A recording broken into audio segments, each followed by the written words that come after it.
Selamat berjumpa kembali. Salam sejahtera untuk kita semua. Pada kesempatan ini, kita akan membahas account payable dan ilustrasi akuntansi notes payable. Sekarang kita awali dengan pembahasan timbulnya account payable.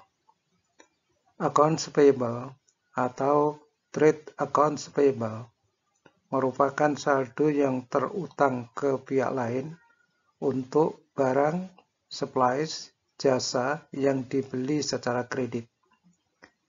Accounts payable timbul karena perbedaan waktu penerimaan jasa atau perolehan kepemilikan aset dengan pembayarannya. Syarat penjualan seperti 2/10 atau 1/10 end of month menunjukkan periode kredit yang diberikan. Sebagian perusahaan mencatat liabilitas untuk pembelian barang ketika menerima barang. Jika kepemilikan tersebut telah pindah ke pembeli sebelum penerimaan barang, perusahaan harus mencatat transaksi tersebut pada waktu kepemilikan berpindah. Pengukuran account payable. Perusahaan harus menaruh perhatian yang besar pada transaksi yang dekat dengan akhir tahun dan awal tahun berikutnya. Perlu memastikan bahwa catatan barang yang diterima, yaitu inventory, sesuai dengan liabilitas atau accounts payable dan memastikan bahwa dicatat pada periode yang tepat. Mengukur jumlah account payable tidak terlalu rumit. Faktur yang diterima dari kreditor memerinci tanggal jatuh tempo dan uang yang harus dikeluarkan untuk melunasi utang. Perhitungan yang mendapat perhatian adalah terkait jumlah cash discount. Selanjutnya kita membahas pengertian dan klasifikasi notes payable. Notes payable merupakan janji tertulis untuk membayar sejumlah uang pada tanggal tertentu di masa yang akan datang. Notes ini timbul dari pembelian, pembiayaan atau peminjaman, atau transaksi lain. Beberapa industri meminta notes yang sering disebut sebagai trade notes payable sebagai bagian dari transaksi penjualan atau pembelian sebagai ganti dari pemberian kredit biasa. Notes payable ke perusahaan bank atau lembaga kredit umumnya timbul dari pinjaman tunai. Perusahaan mengklasifikasikan notes sebagai notes jangka pendek atau jangka panjang tergantung pada tanggal jatuh temponya.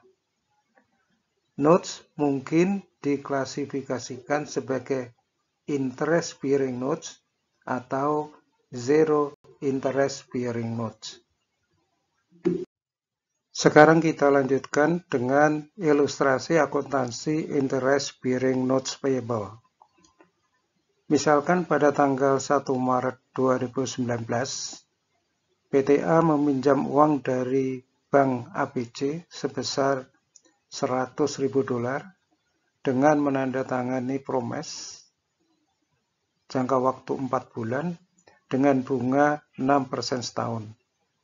Jatuh tempo 1 Juli 2019.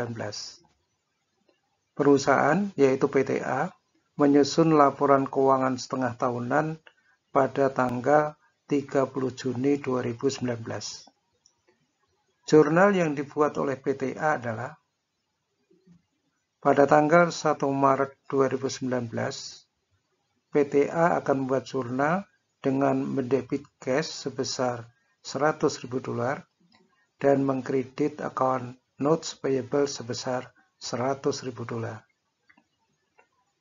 Selanjutnya pada tanggal 30 Juni, ketika PTA akan menyusun laporan keuangan, maka dibuatlah jurnal yang mendebit akun interest expense sebesar $2.000, yaitu bunga mulai dari bulan Maret, April, Mei, Juni 4 bulan, dan mengkredit akun interest payable karena belum dibayar sebesar $2.000.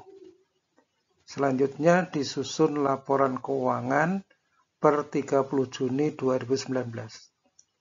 Pada tanggal 1 Juli tahun 2019, dibuat jurnal untuk mencatat pembayaran notes dan bunganya dengan jurnal interest payable di debit $2.000, notes payable di debit $100.000, dan cash di kredit sebesar $102.000. Sekarang kita membahas zero interest bearing note. Suatu perusahaan mungkin menerbitkan suatu non-interest bearing notes atau zero interest bearing notes. Suatu zero interest bearing note tidak secara eksplisit menyebutkan tarif bunga di notes, walaupun bunga tetap saja dibebankan. Pada tanggal jatuh tempo, peminjam uang harus mengembalikan uang lebih besar daripada uang yang diterimanya pada waktu menerbitkan notes. Dengan kata lain, peminjam uang menerima uang sebesar present value dari notes tersebut. Present value notes tersebut sama dengan nilai nominal dikurangi bunga yang dibebankan oleh pemberi pinjaman. Berikut diberikan contoh penerbitan zero interest bearing notes. Sekarang kita membahas ilustrasi akuntansi non-interest bearing notes payable. Misalkan pada tanggal 1 Maret 2019, PTA meminjam uang dari Bank ABC dengan menandatangani non-interest bearing note sebesar $102.000. Jatuh tempo notes tanggal 1 Juli 2019. Nilai tunai notes tersebut $100.000. PTA menyusun laporan keuangan tengah tahunan pada tanggal 30 Juni 2019 sehingga harus mengakui beban bunga sebesar $2.000. Jurnal yang dibuat oleh PTA adalah pada tanggal 1 Maret 2019, PTA membuat jurnal dengan mendebit akun cash sebesar $100.000 dan mengkredit notes payable sebesar nilai tunainya yaitu $100.000.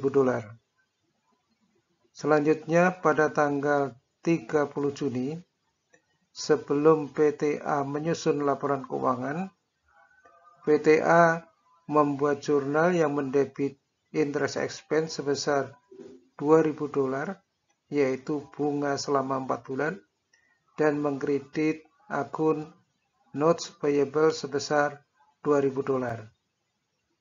Setelah itu diposting ke buku besar dan PTA menyusun laporan keuangan. Pada tanggal 1 Juli 2019, PTA melunasi notes dengan membuat jurnal notes payable di debit $102.000 dan cash di kredit sebesar $102.000. Sekian dan terima kasih.